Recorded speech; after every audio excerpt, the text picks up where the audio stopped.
Welcome to Hanging Out with Robert, that's me. This video contains things that I encounter throughout the day. If for some reason I complete a task and you would like to see the details, you can click on the link in the description area below.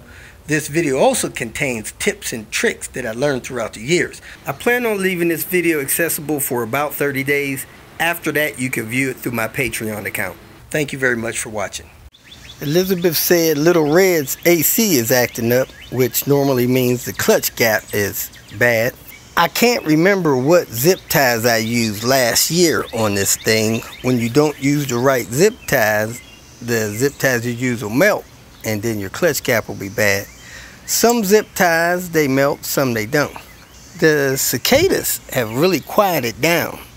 It's like about a half hour before it gets dark, they get quiet, which is strange. So anyway, let's look down here, see if this thing has a clutch gap or even still has these zip ties in here. I do not even jack the car up anymore, I don't think, because I can reach the clutch right there. Yeah, that clutch gap is a little wide.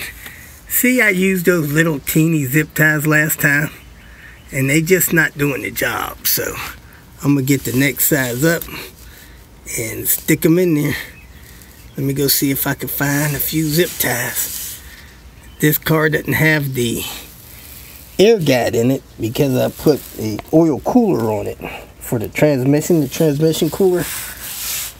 Look like I got drop dab of oil there. That's because it's a hard rip kit style. So let me go find some zip ties real quick and do that. So the zip ties that were in there were just too small. A couple baby ones, a couple real thin ones. I put normal size ones in there now.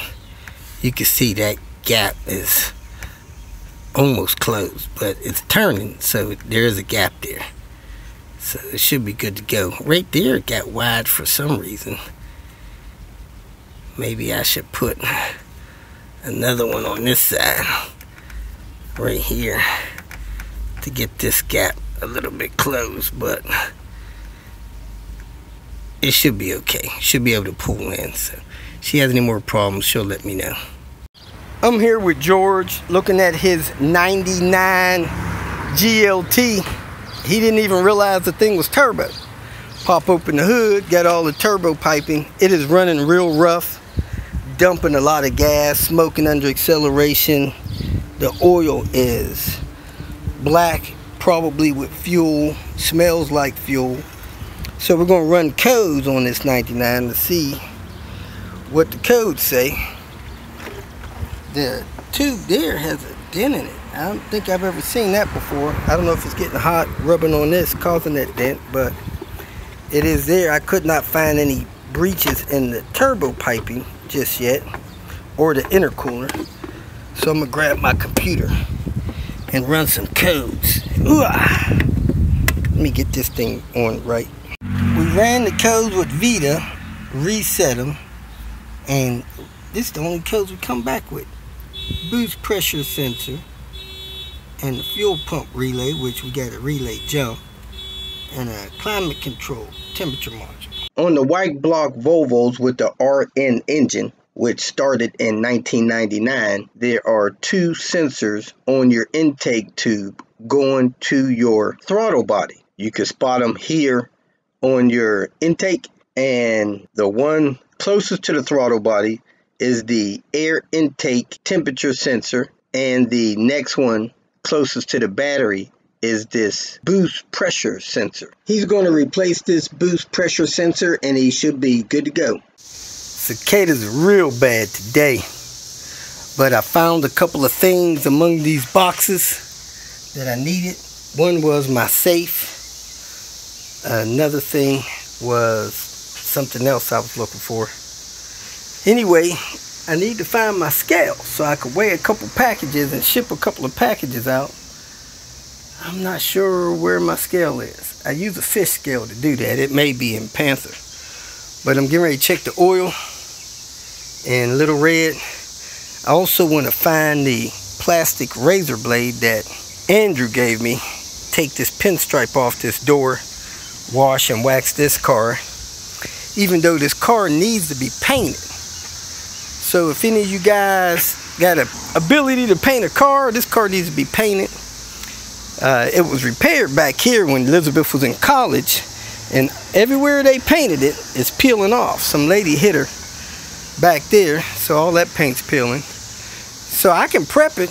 I can sand down the loose paint, scrape all the loose paint off, take all the trim work off, take the emblems off or cover them up, remove the lights, and whatever needs to be done to prep it. But it needs to be sprayed 601 red. Mirrors is peeling. Got a couple of spots on the hood. Anyway, this car needs to be painted, and I need to take this pinstripe off of this fender I put on Panther, and take this glue off of here, this tape, and fix that mirror on the other side of the wiring, and wash and wax both of these cars. This bumper is all messed up, paint peeling off of it, different colors. Anyway, I got a roof trim for this. Dang, just rubbing it with my fingers and stuff came off. Ay, ay, ay. So let me check the oil in here, make sure it's topped off, and then move these cars where I need to wash them without getting water backed up in the garage and wetting these boxes. It's leaning a little bit to the right, to the wrong angle, but reading 2 quarts low. Shouldn't be reading 2 quarts low even at this angle. Maybe a half a quart at most. So I'm gonna go ahead and top this off, check the mileage, and figure out how much oil this car is consuming. Now this engine had a cylinder head job, but whoever did it probably didn't put Volvo valve stem seals on it. So I'm probably gonna be doing that this fall. People, don't buy oil like this in quart bottles. These things are 10 bucks a quart. You can buy 5 quarts for less than 30 bucks, and you get 2 free. Buy 3, get 2 free. If you do it at Walmart, it's buy 2.5, get 2.5 free. So don't buy oil, not full synthetic, not by the quart. Not when your car is using oil like this thing is. Well, that was ridiculous. I planned on being in Home Depot 10 minutes. I was probably in there an hour in 10 minutes. They claimed they had 10 of the Milwaukee 2.0 M12 batteries. Couldn't find one. Didn't have the plastic razors I needed, so I found a plastic scraper and this light bulb that I'm gonna put in the closet for Diane's walk-in closet. The chain is broken in Diane's closet, so you have to unscrew the bulb, screw it back in to get light. So at Home Depot, I found this motion sensing light bulb that when it senses movement, it'll cut on, stay on for 10 minutes. So I'm gonna go ahead and install that.